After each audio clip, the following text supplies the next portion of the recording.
Hey, what's up everybody? 8-Bit Flashback here. Today I'll be reviewing the PowKiddy X21 Retro Handheld Video Game Console.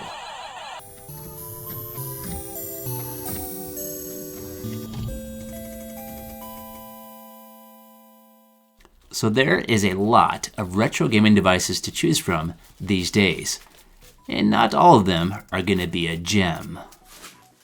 These are available for purchase at TomTop.com, which is where I got mine.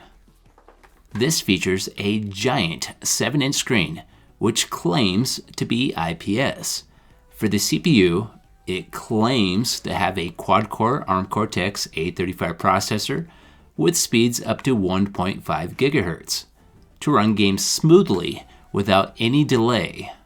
For the memory, it features 16 gigabytes of internal storage, and external storage can be added via the micro SD card slot. And this does have a 5400 mAh rechargeable battery. Okay, let's take a closer look at the X21. So I had a screen protector on there to protect the screen. It's nice and shiny. It's got some sparkles on it. It kinda looks cool, I guess. It features 2 analog 3D thumbsticks, a directional pad, 4 action buttons, volume control, start and select, and it also has 2 shoulder buttons on the top. And located on the back of the handheld is going to be a camera, and on the top of this handheld is going to be a couple different ports. There's 2 USB ports to plug in some controllers, a on-off switch, headphone jack, micro SD card slot, and a charging port. And it looks like we got a couple more goodies inside the box here still. Got some earbud headphones, a USB charging cable, and some AV composite cables. Looks like it comes with a boot intro here.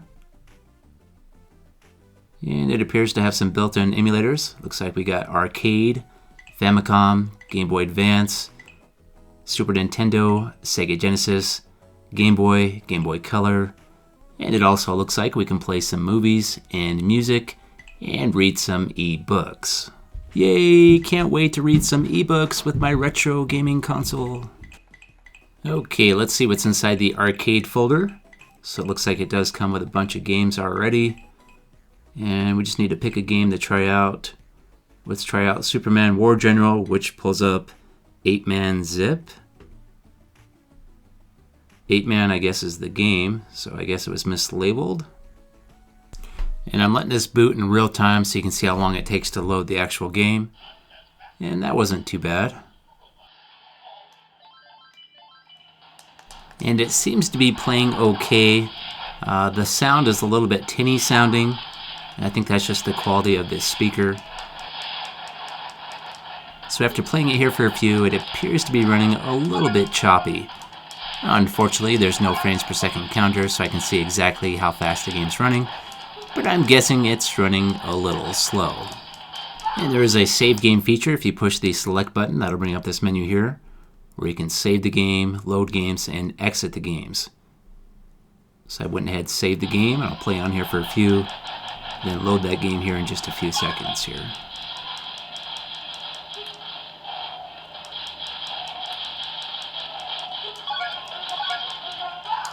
Alright, now let's test that game save, make sure it works. Go down to load, and it should take me right back to where I saved the game. Well, that seems to work okay. Okay, let's try out one more arcade game. This is Vietnam War 1975. And same thing with this game, it seems to be running a little bit slow. That music sounds off, but it is somewhat playable. Now, one thing I noticed right off the bat with the Black Hawk X21 is that the software is a little dated.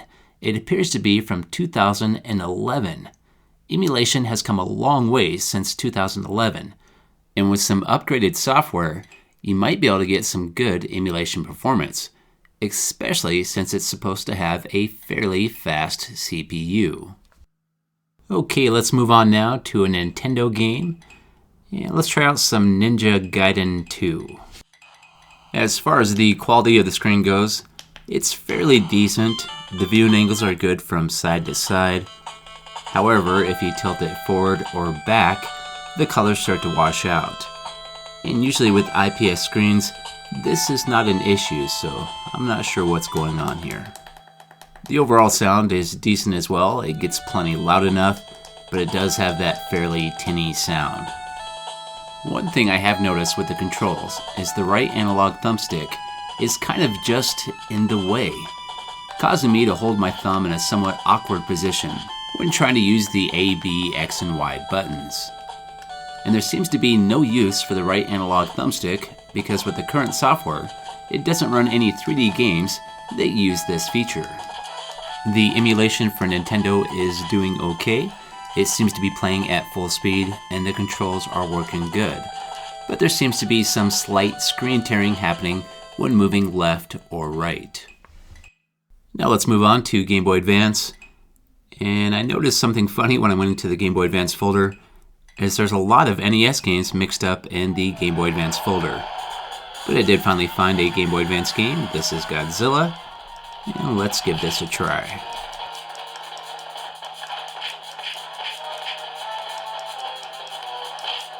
And it's playing surprisingly fairly good. And from what I can tell, it's running at close to full speed.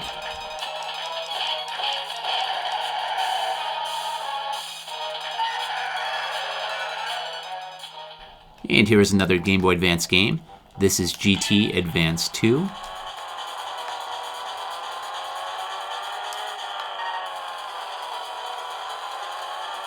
And the same thing goes for this game. It seems to be playing fairly good and running at close to full speed.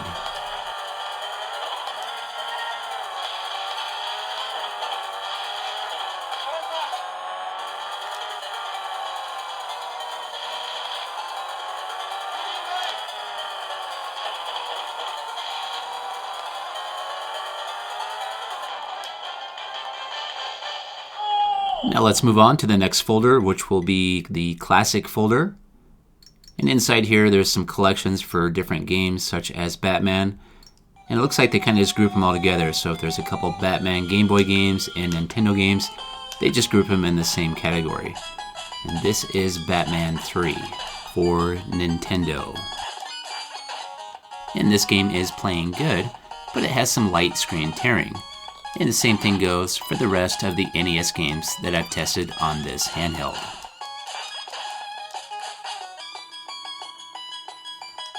Now let's try out some Super Nintendo or Super Famicom. And same thing inside this folder. It looks like a lot of the games are mixed up. There's a lot of NES games inside here. And a couple Super Nintendo games.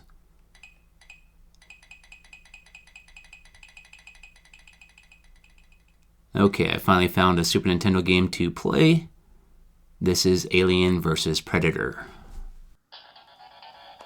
And as you can see here, the emulation performance is not doing good. And what was it that I was saying about the processor earlier? Oh, I remember. With speeds up to 1.5 gigahertz to run games smoothly without any delay. Now let's try another Super Nintendo game. This is Biometal. And this game might play okay if I could actually see the ship, but there seems to be some sort of glitch happening where I can't see the ship most of the time here, making this game pretty hard to play.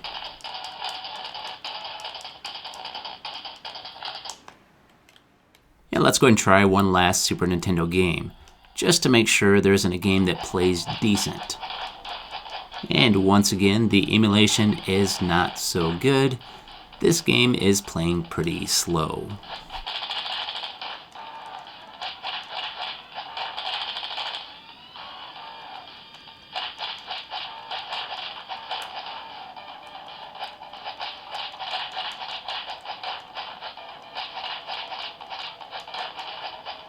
Okay, the next folder up is the Sega Genesis or Mega Drive folder. And inside there, it's actually filled with Nintendo games and no Sega Genesis games. But I do have some Sega Genesis games that I've added to a micro SD card.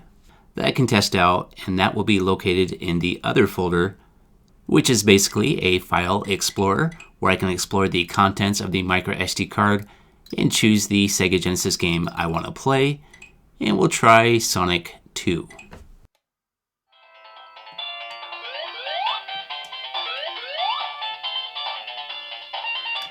So the emulation would be doing okay if the sound was synced.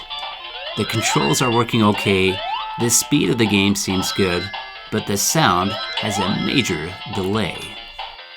And wait till you hear what the spin dash or spin charge sounds like. It sounds crazy.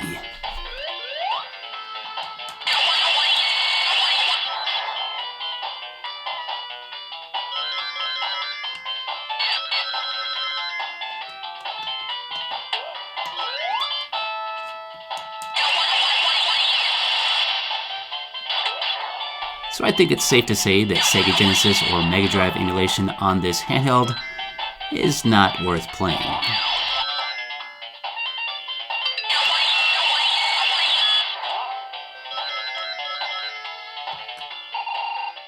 Next up is the Game Boy folder, and inside here there does not seem to be any Game Boy games.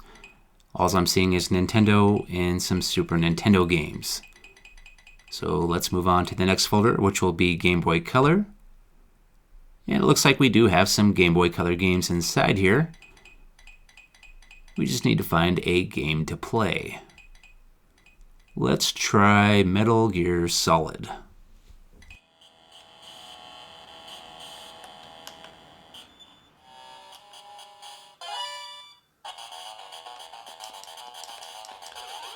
So it looks like the emulation for Game Boy Color is doing good on this handheld. Out of all the emulators I've tested so far, this seems to have the best performance and also the best sound.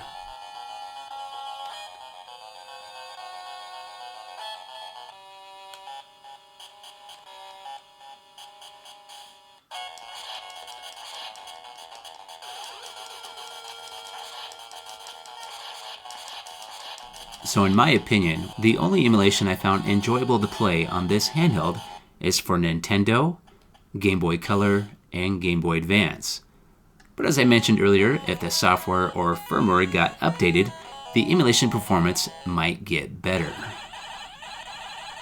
Okay, it's time for me to go. If you like this video, if you could, hit that like button, and have yourself a great day, and I'll see you next time.